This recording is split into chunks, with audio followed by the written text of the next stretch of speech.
Imagina se todo o nosso genoma estivesse presente nesse simples fio dental. Seriam essas as informações necessárias pela expressão de todas as nossas características. Seriam essas as informações que fariam de você quem você é, um indivíduo único. Ninguém carrega uma história como a sua, até mesmo seus pais, seus irmãos, nenhum deles são iguais a você. E se você deixar descendentes nesse mundo, eles também serão únicos. E toda essa singularidade só é possível graças às informações que estão contidas no nosso DNA, que mesmo dentro de uma única espécie, apresenta diferenças. Diferenças essas, inclusive, que promovem, por exemplo, a nossa grande diversidade genética. E o mais legal de tudo isso é que se nós tirássemos desse fio dental a parte funcional do nosso DNA, a parte responsável por produzir proteínas que são importantes para construir, para reparar e para manter o nosso corpo, se nós tirássemos desse DNA a parte funcional, nós teríamos mais ou menos o equivalente a isso aqui. E todo esse resto aqui? Todo esse resto poderia ser considerado lixo genético. Pelo menos foi isso que muitos pesquisadores acreditaram por muito tempo. Hoje o que nós sabemos sobre o nosso genoma é só a ponta do iceberg. Pelo menos temos noção de que isso aqui está longe de ser chamado de lixo. Mas ainda assim, tudo isso permanece como um grande deserto misterioso, que aos poucos vai se revelando pra gente. E é sobre algum desses mistérios que nós vamos falar hoje. Mas antes da gente entrar neles, vamos primeiro entender um pouco mais sobre o nosso DNA. O DNA é encontrado em todas as formas de vida do nosso planeta, com exceção de alguns vírus. Então, seja você um humano, um gafanhoto, um pedaço de alface, uma bactéria, não importa, todos têm o DNA como uma molécula encarregada de guardar e de transmitir a informação genética. Ou seja, o DNA é uma molécula universal da vida como nós conhecemos. Seria como se todos nós pudéssemos falar a mesma língua, a língua universal de todos os seres vivos. A diferença entre eu, você e uma batata é simplesmente a organização desse DNA. Simples assim.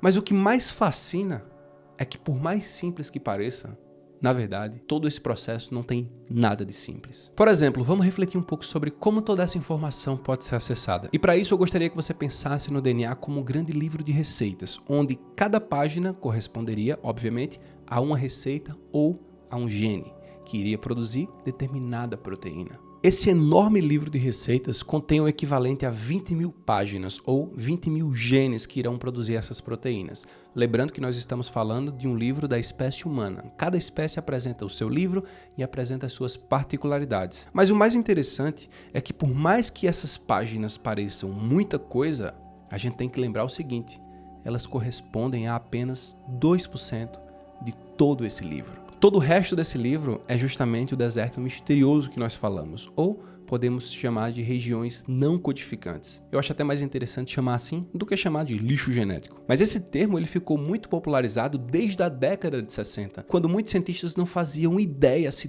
toda essa porção de DNA tinha algum propósito. Uma das principais ideias dos cientistas é que esse amontoado de informação genética sem muita utilidade fosse uma espécie de cemitério dos genes, uma espécie de marca da nossa evolução. Mas com o tempo e muita pesquisa, obviamente, eles deixaram de utilizar esse termo. Porque por mais que essa região não produza proteína, ainda assim ela pode apresentar várias outras funções importantes para a regulação gênica, que é o que a gente vai ver agora. Para começar, eu gostaria de falar sobre a parte não codificante chamada de introns. E para isso eu queria que você analisasse essa imagem aqui abaixo. Você consegue ler?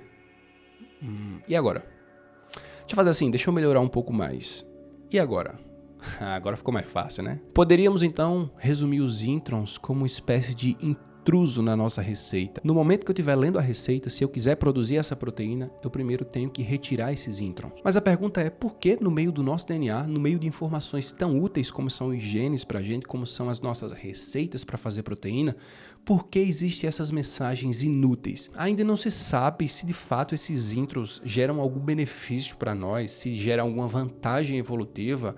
Isso ainda é algo que está sendo muito discutido, mas vale a pena a gente tentar refletir um pouco sobre os possíveis benefícios adaptativos desses introns. Por exemplo, para um gene ser lido e assim produzir uma proteína, ele precisa, obviamente, primeiro limpar esses introns, remover esses introns. E à medida que esses introns são cortados, a região codificante, que é chamada de exon, eles ficam soltos. E uma vez que eles estão soltos, eles podem se rearranjar de várias formas diferentes. E assim essa receita, ela não produz uma única proteína. Dependendo de como ela se arranje, ela pode produzir várias proteínas. Um outro tipo de DNA não codificante que a gente pode falar aqui seriam os telômeros. E os telômeros nada mais são do que a parte final dos cromossomos. Eles são compostos por um monte de cadeia repetitiva de DNA que tem a função de proteger essa molécula contra a degradação. E conforme as nossas células elas vão se dividindo, esses telômeros eles vão encurtando. E essa relação de encurtamento de telômeros está totalmente relacionada, por exemplo, com a velhice. Um outro tipo de DNA não codificante que eu gostaria de falar aqui são os pseudogenes. Os pseudogenes seriam uma espécie de receitas presentes no nosso livro que não vai produzir nenhuma proteína.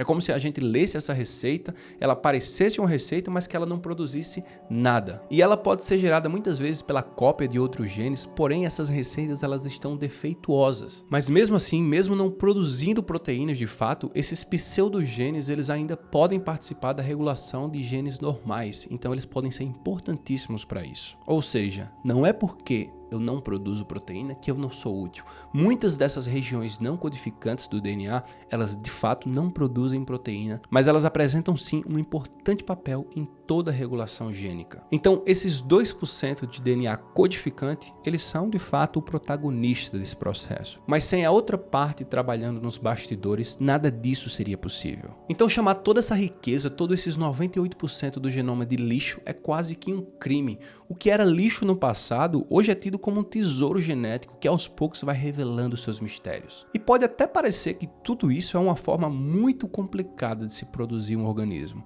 Mas se nós estamos nesse jogo por tanto tempo, é porque no mínimo a natureza sabe o que está fazendo. Muito obrigado. É isso aí, galera. Esse foi o vídeo de hoje. Muito obrigado a você que chegou até aqui. Se inscreve no canal, clica no gostei, envia esse vídeo aí para um amigo. Vamos embora junto nessa caminhada. A gente se encontra no próximo vídeo. Muito obrigado. Valeu.